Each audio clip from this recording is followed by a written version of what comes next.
You either need to be underground or you need to be out of the way. These storms are grinders. They're going to take everything off the foundation, and if you're still there, they're going to take you too. As we were driving and we were still too close for my comfort, I remember my dad getting out and trying to take a video of the tornado, and I was just hooting and hollering, telling him that we need to go back farther, that we weren't far enough, we were way too close. I honestly thought, okay, this is where I die.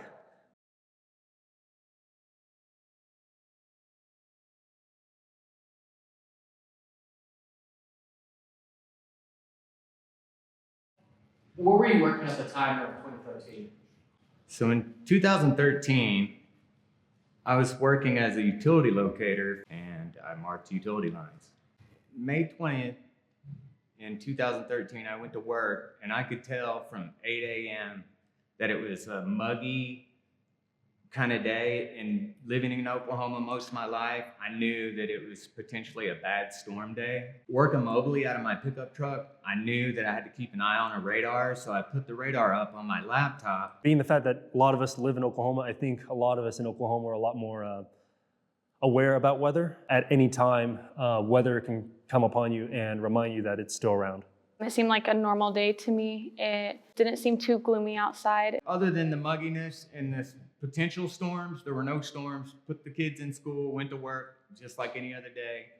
Being the fact that it was so muggy, you could actually be outside and see a lot of the fog, like what you would see in a car where it's very humid, you would see it on the outside and not on the inside.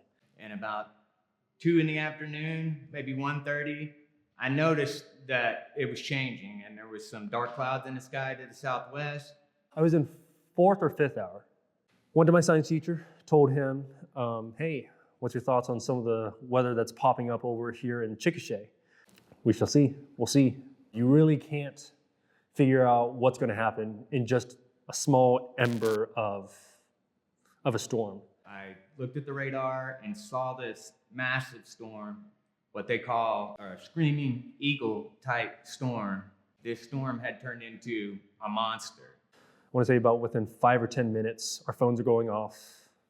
Most of the time when the phones go off, you're getting the sound of either an Amber Alert or a warning. And that warning is entailing of a tornado warning. Drove home because I saw the storm approach in the metro. By that time, the storm did produce a tornado. The tornado was on the ground. I hear it over the radio. They're screaming, tornado on the ground. I go and get my personal vehicle and start headed towards the school. Right now it's north of Franklin Road. North of Franklin Road, you're seeing a tornado on the ground in southwest Oklahoma City. Actually, Newcastle getting ready to move into southwest Oklahoma City and more. Kind of tell me when you start suspecting things were going wrong. Things start, you notice, okay, something's not right. So tell me about that and kind of lead me to when you guys have to take shelter. Being in a classroom with, kids starting to get checked out, it started to get a little scary. When my teacher told me to go sit down against the wall, she was watching the news, she was panicking herself. It definitely put things into perspective. I didn't know what was really going on. This has turned into a massive tornado. As you can see these live pictures from Bob Mills, Sky News 9, just a humongous tornado here that is I'm just sitting probably just about 1.5 miles to the south of this tornado as it is moving towards I-44. Now, right now we've seen debris in the air, we've seen it hit houses, we've saw power flashes. This is turning into a very destructive tornado, and it is getting bigger by the minute. A lot of students at that time,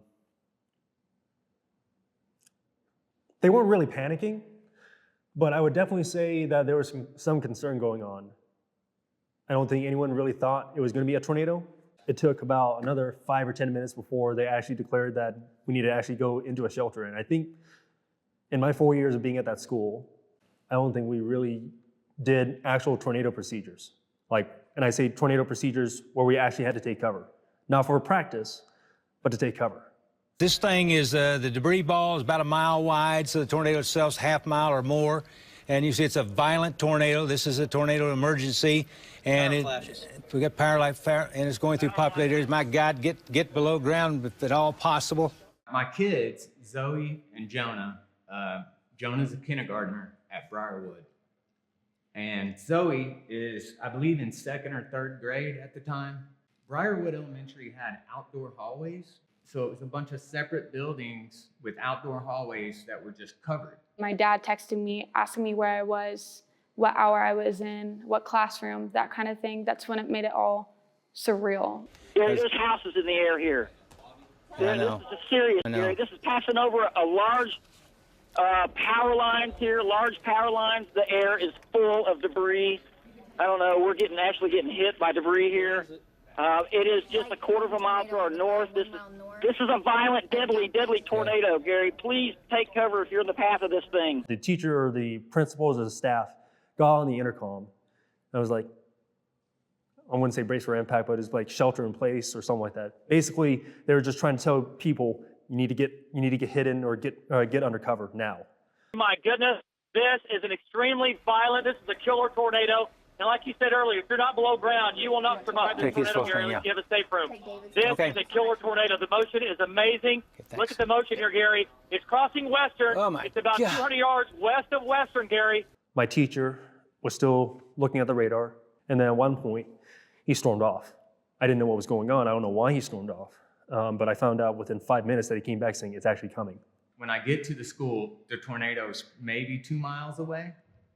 By then, it looks like it's 2 miles wide. It's not, but it looks that big. I run through the hallways of the school, and I go to my daughter's class first because I knew where that was. The teacher allowed me to just get Zoe and take her from the classroom. And I start running around the school with Zoe looking for Jonah. And he wasn't where he was supposed to be. He was in a different classroom.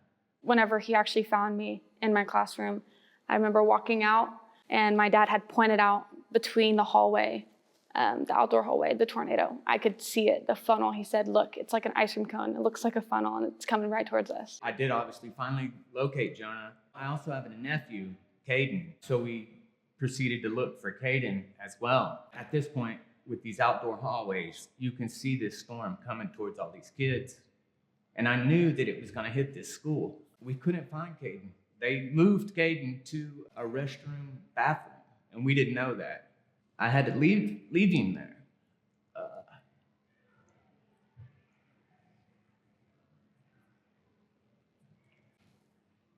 We go to leave, and they're chaining the doors of the school. At this point, we're in an indoor building by the office. And the lady saying, you need to go to the restroom with your kids, you can't leave. There was a neighbor who was there. He commenced to cussing the lady, telling her, no, you're gonna open the door and let us leave. We're gonna kick the window out. We're leaving with our kids. The lady just looked at him really terrified and unchained the door, and we ran out the door. I grabbed both my kids running towards my truck because you literally could hear this storm at this point. I put the kids in the truck. There was a bunch of construction at that time. So to get back where we needed to be safe, I had to drive around a mile. David, where's it at? Quiet, guys, quiet. Shh. David, where's it at? David, where's it at? Santa Fe right now. Where's that? Santa Fe of what? 149th, I think. Where is that? I think at that time I was just screaming at the top of my lungs like it's coming, and I'm just saying it's coming, it's coming. Other students tell me, just shut up, hush down. I think it was around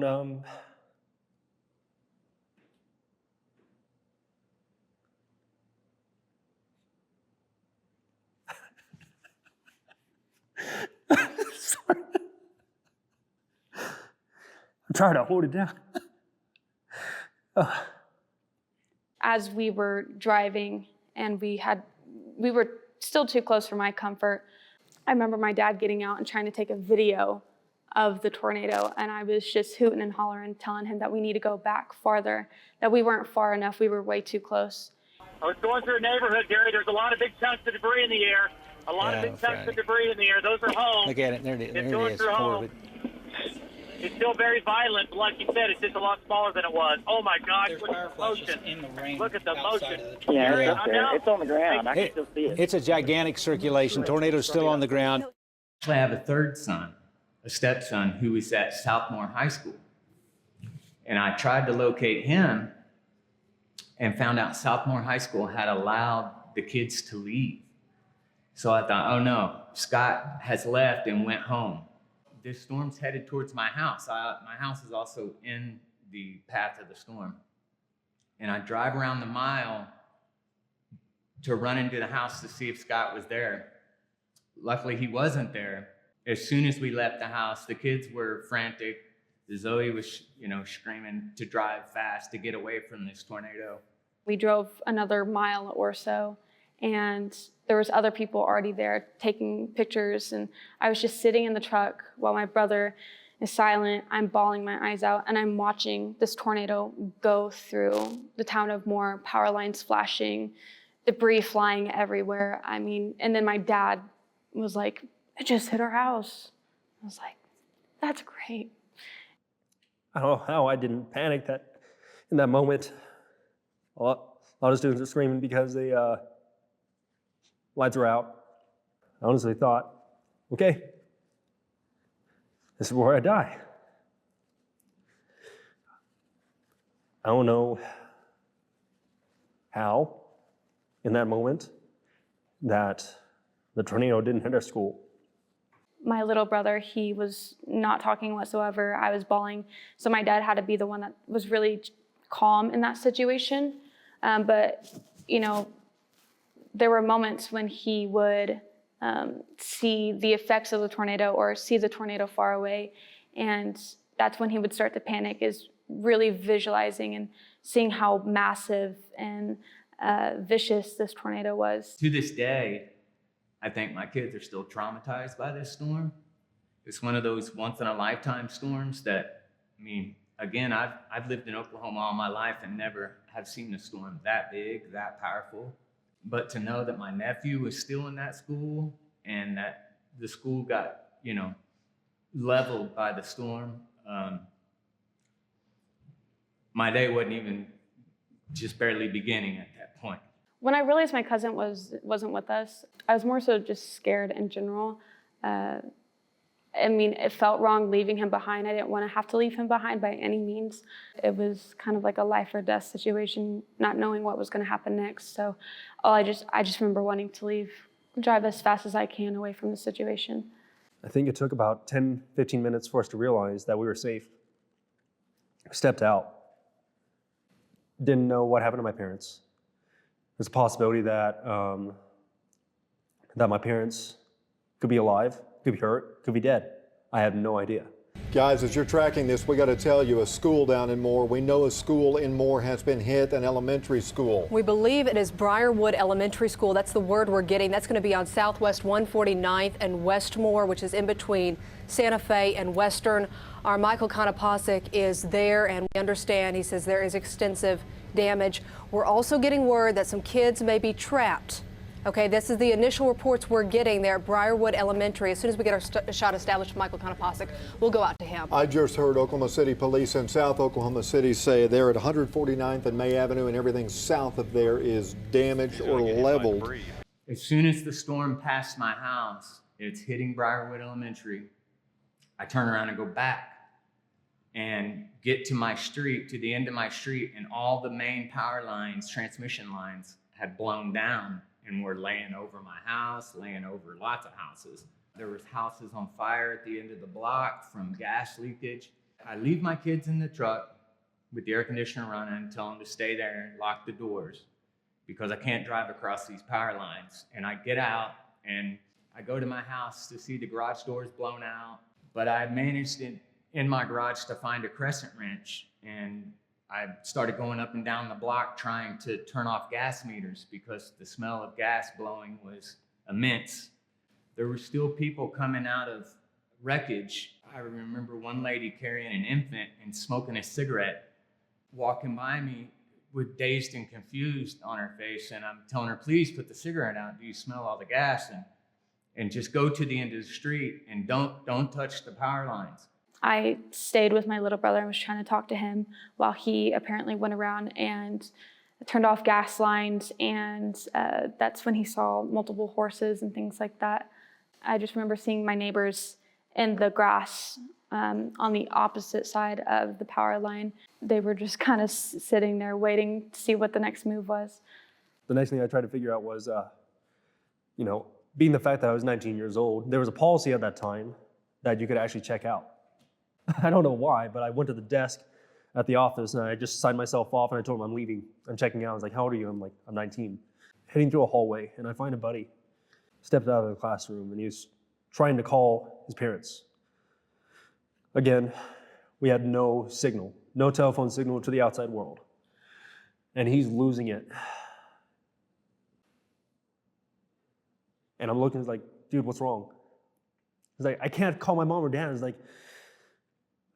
I don't know what's going on. It's like, I want to call my parents. It's like, dude, I get what's wrong, but you need to calm down. It's like, I can't.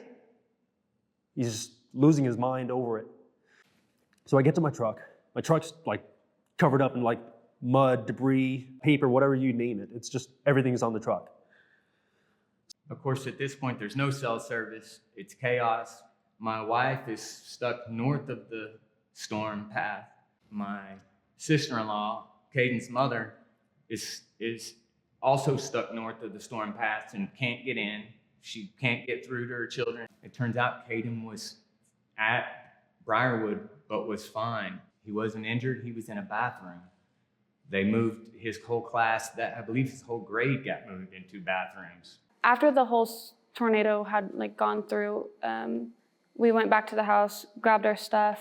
I grabbed snacks and we grabbed whatever we could fit in our bags, and we went to a hotel. Leaving the school, it's been an hour since the tornadoes passed through. It took me another 30, 45, an hour just to get home because of all the traffic. Like, people were just trying to get home or just trying to get out.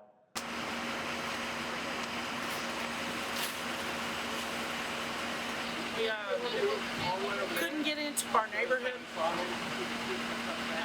To park about 2 miles away and walk in. My dogs locked themselves in my room.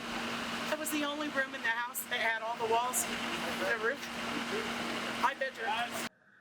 So I finally get home. My parents are just sitting at home. There's no power. I look at them and I'm hugging them. Like, how the hell are you, what were you doing? The place where I picked up my son, Jonah, that night, actually, we had went and got a hotel room. We had nowhere to go. So I just remember turning on CNN and Anderson Cooper was standing in exactly under the blackboard that my son was kneeled down under.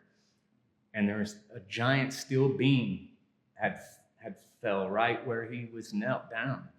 So I feel that if I would have left him there or couldn't have gotten him out, he would have been under that steel beam and may have been the only fatality at Briarwoods. What was going through your mind seeing the damage and all that stuff? Seeing the damage of the neighborhood, the front part of the neighborhood, if it wasn't a collapsed house, the roof was taken off for sure. And as it kind of arced, it seemed like a little bit less damage. Seeing it, I was scared that I had lost all of my stuff in my room or all the pictures that I had and stuff like that. Being so little, you don't really think about tornadoes too much or the damage that they really cause. You just kind of hear about them or see them in movies. But actually going through that and seeing the damage that it does to your life and the lives around you, it really puts things into perspective how easily that we take life for granted and all the things that we have for granted.